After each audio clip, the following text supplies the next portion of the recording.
no es muy pertinente en una situación de crisis de salud del Papa hablar de un cónclave, ¿no? Y anticiparse pensando en un cónclave.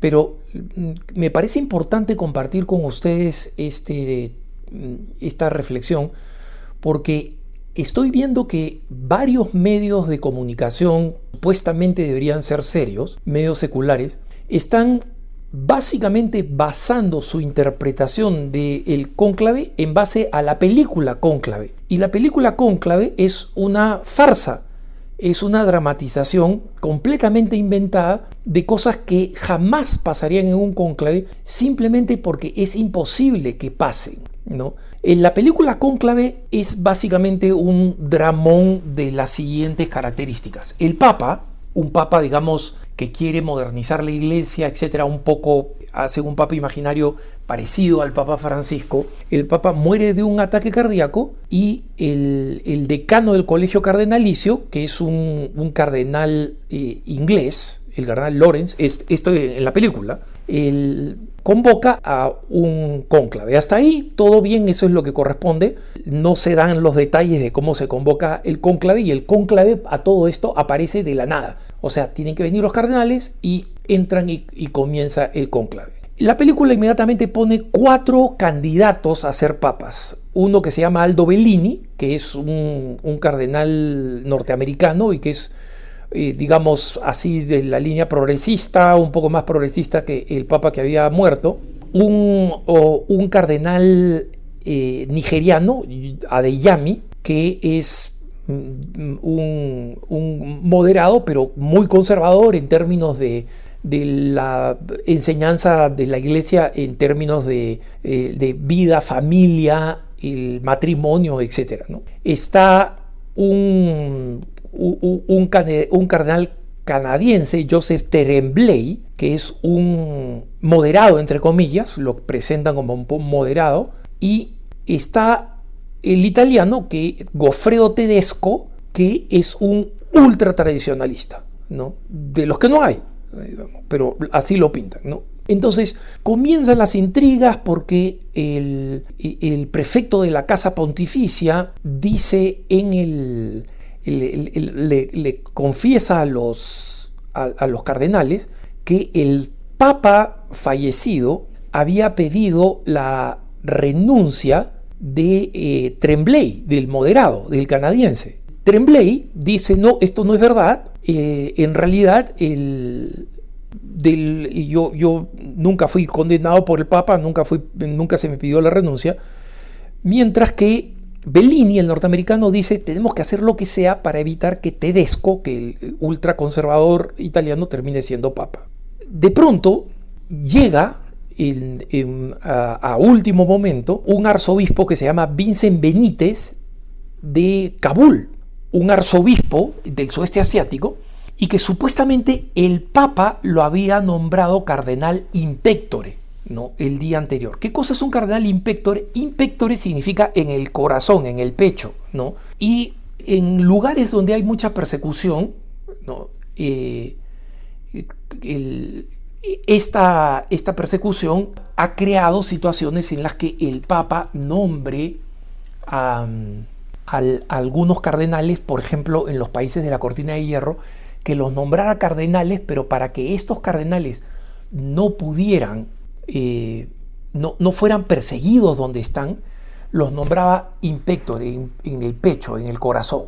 Y el Papa, cuando anunciaba, decía: hay 23 cardenales y 2 in pectore. Y no decía quiénes eran, obviamente, para salvarles la vida, ¿no? Kabul no tiene un arzobispo, por si acaso, es la capital de Afganistán, y en Afganistán no hay cristianos, hay un administrador apostólico, y la única iglesia católica permitida es la capilla católica de la Embajada de Italia en Kabul. Ahí es donde se reúnen los pocos católicos que hay, que no son afganos, son normalmente de las embajadas o extranjeros, etc. Entonces ahí ya hay una invención, pero la invención más grande es que si es que el Papa antes de morir no revela o no deja escrito explícitamente quién es el cardenal in pectore, el cardenal in pectore no existe, no puede asistir al cónclave. Pero acá asiste, ponen este factor de sorpresa y este cardenal Benítez aparece. Y por ahí sueltan, oye, este cardenal Benítez tenía una cirugía programada en el norte de Italia que la terminó cancelando con justo antes de venir al cónclave. Viene al cónclave y pasa de todo en el cónclave. Hay discusiones unos contra otros y presentan aquí a una religiosa que es como la conciencia pública de los cardenales, porque les llama la atención, los gritonea, los corrige, ¿no? Lorenz, el sucesor del papa anterior, el que es, digamos, de la misma línea, da una homilía pidiendo que el colegio cardenalicio abrace la incertidumbre. Y algunos dicen, bueno, es que quieren que lo escojan a él, otros dicen, no, es que quieren que voten por Vincent Benítez, y la cosa se va complicando porque el cardenal Lorenz le confiesa a la religiosa que tiene un hijo, que ha tenido una relación ilícita, y esto termina afectando la imagen del cardenal africano que sale de la candidatura. En este momento entra esta religiosa sister, la hermana Agnes, representada por Isabella Rossellini, que es la que es responsable de los cuartos de los cardenales, ¿no? De su alimentación, de sus habitaciones en la Casa Santa Marta. Esta es la religiosa que le gritotea a medio mundo, es, digamos, el personaje heroico femenino que corrige, que cuadra, etc., ¿no? Y mientras están todos estos líos, que no los voy a meter ahí para no contarles toda la película, ya les estoy contando lo principal, pero digamos, hay todo es tensión, todo es pelea, todo es intriga, ¿no? Y en medio de esa intriga, cuando están en la sexta votación, durante la sexta votación es interrumpida por una explosión que daña la Capilla Sixtina. Ustedes deben haber visto, lo que no han visto la película, la deben haber visto en el tráiler, en el avance, ¿no? Y resulta que cae un pedazo, hay un tremendo momento dramático. Resulta que la explosión se sabe que fue de un suicida que se hizo detonar cerca del Vaticano, donde estaba la multitud, matando a muchos en la plaza, ¿no? Que una bomba mate a algunas personas en la plaza y que detone en la plaza y que termine afectando la Capilla Sixtina, para quien sabe, miren simplemente en Google Maps dónde está la Capilla Sixtina y qué tipo de bomba tendría que ser una bomba atómica, pues, para que se caiga un pedazo de la... Entonces, pero son las exageraciones para darle drama a esto y para que haya, pues, más drama en medio del cónclave, ¿no? Donde, si es que efectivamente se cayera un pedazo y se sabe qué es lo que está pasando afuera, esto no pasaría en un cónclave, porque los cardenales no pueden saber absolutamente nada de lo que pasa afuera, incluso si se cae un pedazo de la Capilla Sixtina. Pero acá, para meterle drama y ridiculizar al tradicionalista Tedesco, él llama a una guerra religiosa. No, vamos a una guerra religiosa, ¿no? Como si un cardenal pudiera decidir eso, y sobre todo un cardenal en el cónclave, ¿no? Y acá Benítez aparece con este discurso no violento, diciendo la violencia nunca debería responderse con la violencia. Y finalmente el colegio cardenalicio, a raíz de esto, en la séptima votación, termina eligiendo a Benítez, que escoge el nombre pontificio de Inocencio, ¿no? En inglés Innocent, ¿no? En español no se traduciría inocente. Innocent se traduce como Inocencio, ¿no? Y donde aumenta el drama es que uno de los asistentes llama a Benítez antes de que vaya a salir a la ventana, ya elegido papa, y le dice: oye, ¿cuál era la operación que estabas planeando hacer y que tuviste que cancelar? Y Benítez confiesa: mira, la verdad es que yo soy intersexo, o sea, nací con un útero y con ovarios, sin órgano genital masculino, pero nací con un útero y ovarios, y esto solamente se descubrió cuando me hicieron una operación al apéndice, y en realidad estaba yendo para una operación laparoscópica para que me sacaran el útero y los ovarios. Pero finalmente canceló la operación porque él cree que así es como Dios lo creó. Entonces, resulta que el Papa termina siendo un Papa intersexo. Tratan de que no aparezca como que es pues un transexual propiamente, sino que solamente tiene estos órganos genitales femeninos adentro y decide gobernar la iglesia dejándolos ahí porque eso es lo que Dios le había hecho, terminando con una propaganda LGBT en la historia, ¿no? Entonces, me he extendido en contar esta historia porque mucha gente está comenzando a pensar que efectivamente así funciona el cónclave y así no funciona, hermanos. Miren ustedes, durante el cónclave hay muy pocas discusiones. ¿Y por qué hay muy pocas discusiones? Porque no hay tiempo. El formato del cónclave está hecho para que no haya muchas discusiones. ¿Y por qué no quieren que haya muchas discusiones? No quieren que haya muchas discusiones precisamente para que se abra lo mejor posible a la acción del Espíritu. ¿Dónde son las discusiones? Las discusiones son en las llamadas congregaciones generales, que pueden durar hasta 2 semanas y traen a todos los cardenales a discutir en el Vaticano de manera discreta, ¿no? Pero no bajo secreto pontificio, no se hace público lo que discuten, pero se reúnen en el aula del sínodo, no se reúnen en la Capilla Sixtina, se reúnen en el aula del sínodo y allí discuten la situación de la iglesia.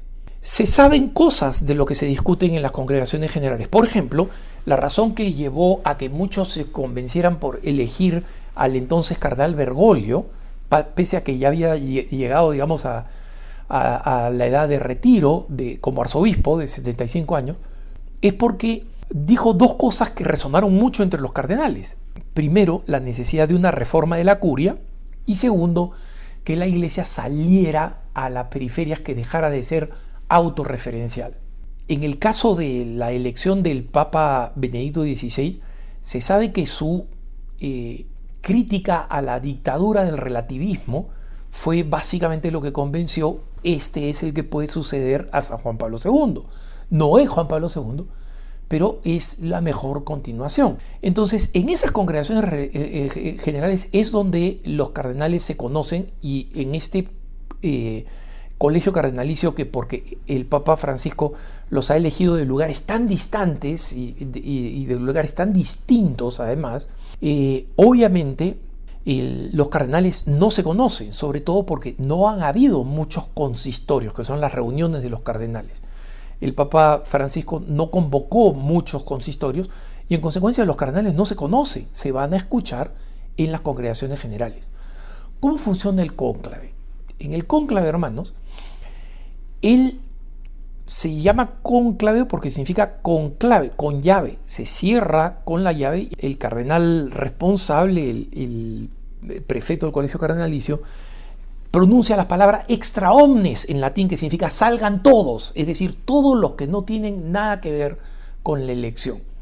Y los cardenales se organizan, no tienen ni siquiera un asistente, no hay un ayudante, no hay. Los cardenales entre ellos se organizan quién va a recibir los votos, quién va a presentar los votos, dónde se van a poner, etcétera, todo el procedimiento. Obviamente los cardenales más jóvenes pueden asumir más responsabilidades. ¿Cómo funciona el cónclave? El cónclave tiene 2 votaciones matutinas y 2 votaciones vespertinas. Perdón, una votación matutina, una votación en la mañana y 2 en la tarde. En la mañana rezan, celebran la Santa Misa, rezan, y mientras ellos están tomando desayuno en Santa Marta, entran los acólitos y preparan el altar con los ornamentos litúrgicos para la celebración.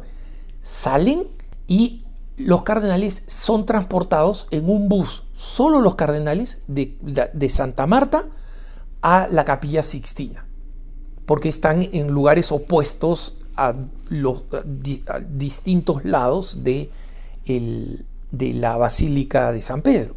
Entonces hay un pequeño recorrido en bus. Ese recorrido se hace en silencio. Entran, rezan, meditan y tienen una primera votación. no hay discusiones. No hay discusiones. En los momentos de pausa existe la posibilidad de compartir opiniones, pero las opiniones son sobre otras opiniones. Lo que dijo este cardenal me pareció importante, la señal de este cardenal me pareció importante. Está prohibido y es motivo de expulsión del cónclave hacer campaña para uno mismo o para otro cardenal. O sea, nadie puede decir, oye, escojamos este cardenal, este es el que debería ser. Nadie puede hacer eso. Entonces, los comentarios son simplemente sobre cosas que se han dicho. Oye, en la congregación general a mí me impresionó esta opinión. Cuando termina la votación matutina, si no se elige un papa, hay humo negro. Si hay una... En las votaciones vespertinas, en la tarde, la votación es complicada. Cada cardenal tiene que presentar un voto. Este papel lleva el nombre del cardenal que han elegido. Esto se pone en una urna, se abre la urna, se cuenta para que el número de votos, o sea, de papeles puestos, sea exactamente igual al número de cardenales presentes. Si hay alguna falla, uno puso 2 papeles o uno no lo puso, entonces esa votación es nula y se comienza de nuevo. Entonces el proceso es demorado, es meticuloso y no hay espacio para este tipo de broncas. Es más, antes los cardenales dormían en unos cuartitos montados con pequeñas separaciones en un corredor que está al costado de la Capilla Sixtina, para que justamente todas sus actividades estuvieran centradas en la Capilla Sixtina. Entonces, las religiosas y el personal cuida las habitaciones que ahora están en Casa Santa Marta. El Papa Juan Pablo II mandó construir la Casa Santa Marta. Y la llamó Santa Marta porque acuérdense que Marta era la que acogía a Jesucristo en Betania. Entonces, para que esta fuera una casa de acogida, ¿por qué? Porque las instalaciones al costado de la Capilla Sixtina eran tan precarias que en varias ocasiones hubo que sacar cardenales ancianos porque estaban muriéndose de frío o de calor y necesitaban atención médica y hubo que sacarlos del cónclave. Entonces, para que los cardenales tuvieran un poco más de comodidad y pudieran dormir en una cama normal, alimentarse normalmente, se creó Santa Marta. Entonces, las personas responsables de esta monja Agnes imaginaria que hace Isabella Rossellini, ese personaje no tiene acceso a los cardenales. Nadie puede hablar con los cardenales. Ningún cardenal puede leer los medios de información. Ningún cardenal puede tener su celular o una radio o algo. Todos tienen que dejar cualquier aparato electrónico, cualquier forma de comunicación externa, de tal manera que durante el cónclave no saben lo que pasa. Entonces, si hubiera habido una explosión, a los cardenales no se les puede informar fue un musulmán que se suicidó. No le pueden informar. No saben nada de lo que está pasando afuera. ¿Para qué? Para que las presiones externas de estados, de gobiernos, de la prensa liberal, de lo que sea, no influyan en las decisiones de los cardenales. Entonces, hermanos, el cónclave es sistemático, es muy tedioso, muy duro para los cardenales. Existen normas de que si después de un número determinado de votaciones no se ha elegido a un papa por el número suficiente, entonces los cardenales tienen que tener todo un día de retiro. Y todos esos momentos de transporte, los momentos en que están en las habitaciones, están alimentándose o rezando en sus habitaciones. No hay ninguna monja que pueda entrar y decirles, ustedes deberían estar haciendo... Primero, porque nadie que está en Casa Santa Marta sabe lo que está pasando adentro. Y segundo, si hubiera una filtración, que es pecado mortal para un cardenal contarlo, ¿no? Si hubiera una filtración, esa monja no tiene la autoridad, ni tiene dónde ir, ni a quién ir, porque para eso están el prefecto de la Casa Pontificia, para vigilar que nadie, absolutamente nadie, se acerque a los cardenales a decirles nada. Ni siquiera el personal interno, con el que no se encuentran. Sirven la comida, salen, ellos entran al refectorio de la Casa Santa Marta, comen, se retiran y recién entra el personal a recoger los platos. Entonces, el sistema está hecho y además perfeccionado por los últimos pontífices para que realmente sea una decisión hecha en conciencia, en oración y en apertura al Espíritu Santo. Así que si han visto o piensan ver la película Cónclave, si quieren, entreténganse, pero nada parecido va a acontecer en el verdadero cónclave. Que tengas un buen día.